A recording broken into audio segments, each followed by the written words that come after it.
Hello everyone, welcome to study journey. कैसे हैं आप सभी? उम्मीद करती हूँ आप सभी अच्छे होंगे।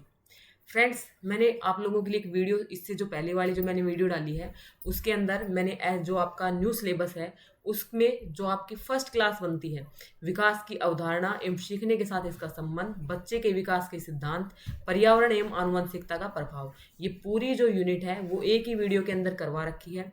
तो अगर आप लोग चैनल पर फर्स्ट टाइम आए हैं, आप लोग न्यू सिलेबस के अकॉर्डिंग आप लोग अपनी तैयारी करना चाहते हैं तो उस क्लास को जाकर के जरूर देखिएगा। साथ में जिन लोगों ने नोट्स परचेज कर रखे हैं तो उसके अंदर भी ये क्लास ऐड हो जाएगी, तो आप लोगों को यहाँ से एक प्लस पॉइंट मिलता है।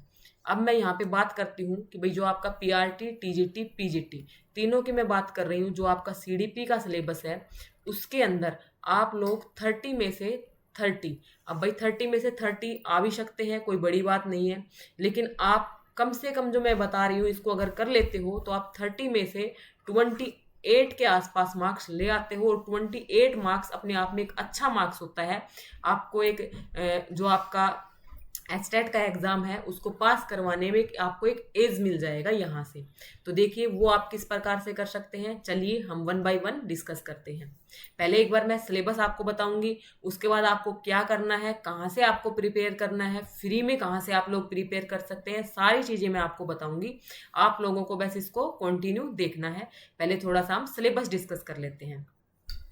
देखिए भाई, फर्स्ट है आपका विकास की अवधारणा। तो ये टॉपिक तो मैंने आपका करवा दिया है। इसके अंदर हम लोग क्या क्या पढ़ेंगे, ग्रोथ के बारे में पढ़ेंगे, वृद्धि किस प्रकार से होती है, डेवलपमेंट आपका किस प्रकार से होता है, दोनों में क्या संबंध है, डेवलपमेंट के क्या क्या एस्पेक्ट्स हो सकते हैं, क्या क्या डोमेन्स हो सकते हैं, और हम किस प्रकार से इन चीज़ों का हमारे सीखने में एक महत्वपूर्ण रोल होता है, विकास के क्या क्या सिद्धांत होते हैं, आपकी जो हेरिडिटी है, एनवायरमेंट है, वो किस प्रकार से वृद्धि और विकास को प्रभावित करते हैं, ये सारा कुछ हमें पढ़ना है इस वाले चैप्टर के अंदर।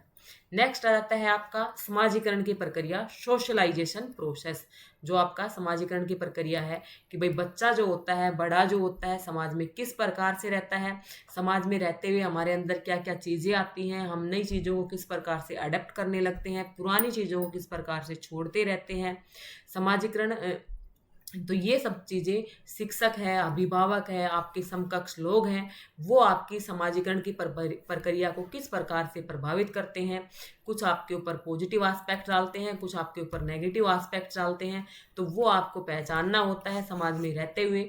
तो ये सारी चीज़ें आपकी इसके अंदर आ जाएंगे समाजीकरण में। साथ में समाजीकरण के आपके दो कारक होते हैं, एक आपका प्राथमिक कारक, एक आपका द्वितीयक कारक। वो आपको किस प्रकार से अफेक्ट करते हैं। जो आपका प्राइमरी सोशलाइजेशन होता है वो आपका फैमिली के अंदर होता है। तो ये सारी चीज़ें आपको समाजीकरण में पढ़नी है। आपको पढ़ना क्या है पहले ये समझ लीजिए, फिर कहाँ से पढ़ना है वो भी मैं आपको बता रही हूँ। नेक्स्ट आ जाता है भाई पियाजे, कोहलबर्ग और आपका वाइगोत्स्की। ये भाई तीनों तो आपको अच्छे से करने हैं, बिल्कुल मोस्ट इंपॉर्टेंट टॉपिक बन जाते हैं किसी भी टेट एग्जाम के लिए। आप किसी भी टेट एग्जाम की प्रिपरेशन करते हैं, like C TET, S TET, मतलब कहीं का भी टेट हो, ठीक है, किसी भी स्टेट का, तो आपके लिए प्याजे, कोहलबर्ग और वाइगोत्स्की। कोहलबर्ग का नैतिक विकास का सिद्धांत, वाइगोत्स्की का सिद्धांत आपका, उसके बाद आपका प्याजे का कोग्निटिव डेवलपमेंट, ये आपके लिए मोस्ट इंपॉर्टेंट बन जाते हैं। यहाँ से दो दो क्वेश्चन आप लोग मान के चलो, आपके 5 से 6 क्वेश्चन आप लोगों के यहाँ से निकलने की संभावना रहती है। तो भाई जो हम पढ़ेंगे वो भी मैं आपको बताऊंगी। पहली जो क्लास है वो आपकी हो चुकी है इस टॉपिक के ऊपर, दूसरी जो क्लास आएगी वो आपका कवर कर देगी समाजीकरण की प्रक्रिया, ठीक है। तीसरी जो क्लास आएगी आपके प्याजे, कोलबर्ग और वाइगोत्स्की, तीनों को कवर कर देगी। तो 3 क्लासेस के अंदर, यानी आप लगभग 2 से 3 घंटे के अंदर इन तीनों टॉपिक्स को कवर कर जाओगे।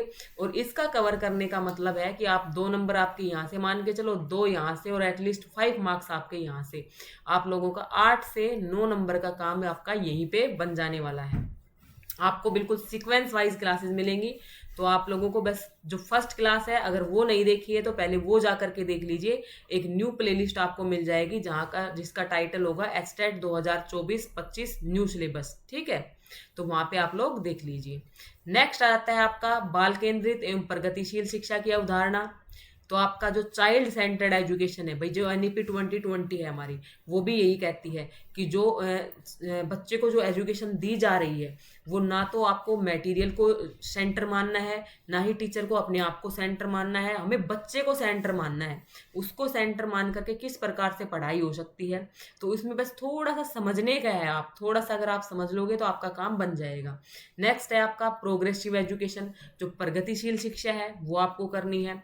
उसके बाद आपका जो बुद्धि वाला टॉपिक है, पहले हम क्या करते थे, बुद्धि को बहुत ज्यादा डीप स्टडी करते थे, अब हमें इसकी इतनी डीप स्टडी नहीं करनी है, सिर्फ इसका ऊपर ऊपर से देखना होता है बुद्धि का। साथ में हार्वर्ड गार्डनर वाला जो टॉपिक है उसको आपको मोस्ट इंपोर्टेंट मान करके चलना है।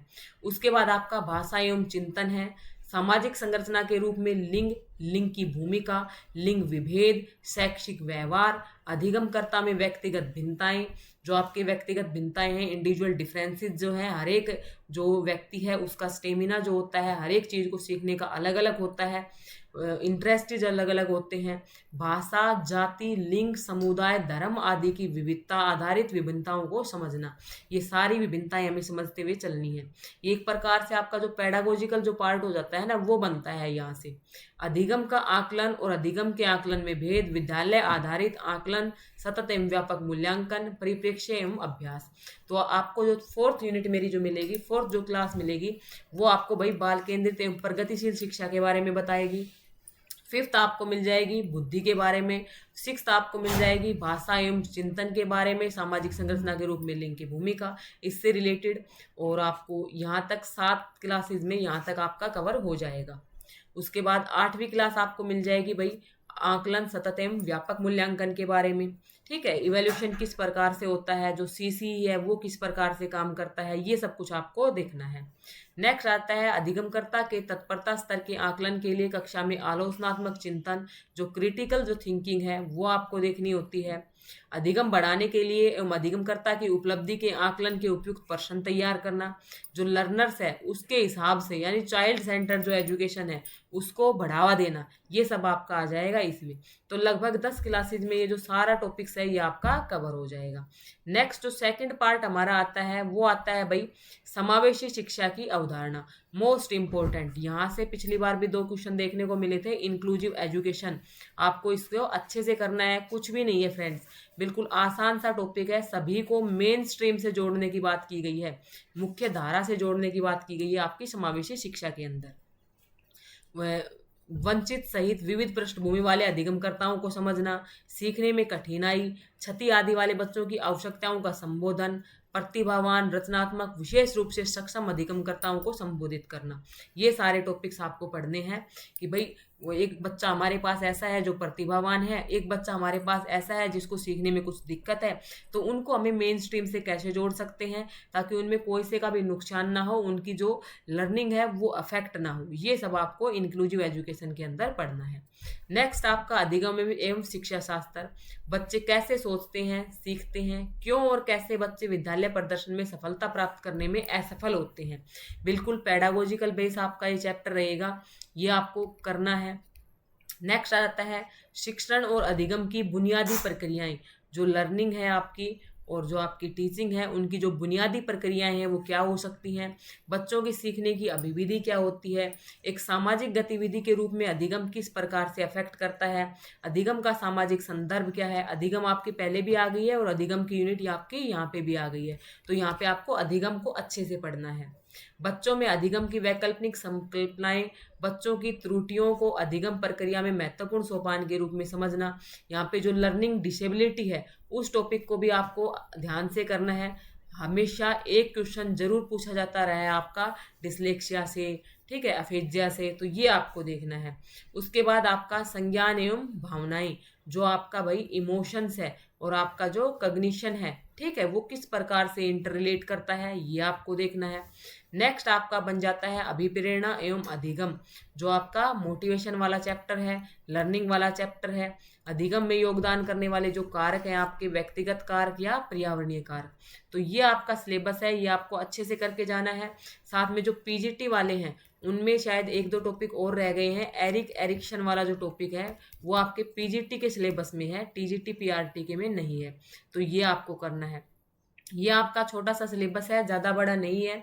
अगर आप लोग इसको अभी तैयार करना चाहते हैं, भाई आप चाहते हैं भाई 5 दिन में मेरा तैयार हो जाए, तो आपको क्या करना है कि आप इस चैनल पर जब ये वीडियो देख रहे हैं तो आपको एक प्लेलिस्ट का ऑप्शन मिलता है। प्लेलिस्ट में जब आप लोग जाते हैं तो एक्सटैट CDP न्यू सिलेबस नाम से एक प्लेलिस्ट है, उसके अंदर 31 वीडियो है। तो आप उन वीडियो को कंप्लीट कर जाइएगा, आपका वहां से एक भी क्वेश्चन बचने वाला नहीं है। आप आराम से 27 से 28 क्वेश्चन आराम से निकल जाएंगे, ज़्यादा की मैं गारंटी नहीं लेती, ठीक है।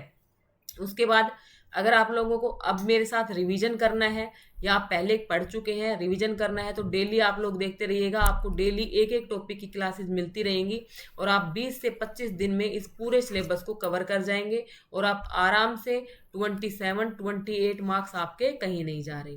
साथ में आप लोग वर्किंग हैं, आप लोग हाउस वाइफ हैं, आपके पास अगर टाइम की थोड़ी कमी रहती है तो आप लोग जो ये कंटेंट है, सिर्फ आपको यही कंटेंट मिलेगा जो मैंने वीडियो में करवा रखा है। आप लोग बार बार में कमेंट करते हैं भाई क्या मिलेगा नोट्स में, क्या नहीं मिलेगा, तो लेकिन हाँ इतनी गारंटी लेती हूँ कि आपको बस मतलब ट्रस्ट करना है और आपको ये करना होता है, ठीक है। तो ये आपको व्हाट्सएप नंबर है, इस व्हाट्सएप नंबर पे जब आप लोग मैसेज डालते हैं तो आपको इन्फॉर्मेशन मिल जाती है, आपको पेड नोट्स मिलते हैं, यहाँ पे आप लोग पे करके इस नोट्स को परचेज कर सकते हैं। तो ये जो सारे टॉपिक्स हैं मैंने आपको बताए हैं, ये CDP के प्लस में आपके हिंदी के, इंग्लिश के, आपकी हरियाणा जीके के इम्पोर्टेंट टॉपिक्स, मैथ्स और रीजनिंग के आपके प्रीवियस ईयर, ये आपको मिल जाता है। जनरल सेक्शन का आपको इतना मटेरियल मिल जाता है, अगर आप 2 से 3 बार उसको रिवाइज करके चले जाएं तो आपके 70+ मार्क्स कहीं पर भी नहीं जाने वाले। तो चलिए फ्रेंड्स, वीडियो को यहीं पे एंड करती हूँ। आपको जैसा अच्छा लगे आप लोग वैसे पढ़िएगा। आपको फ्री में भी मैंने बता दिया कि आप फ्री में कहाँ से पढ़ सकते हैं। बाकी चैनल के साथ जुड़े रहिएगा, आपको डेली वीडियोस मिलती रहेंगी और आप लोग अपनी तैयारी को अच्छे से कीजिएगा, आपका स्टेट जरूर पास हो जाएगा। Thanks for watching this video.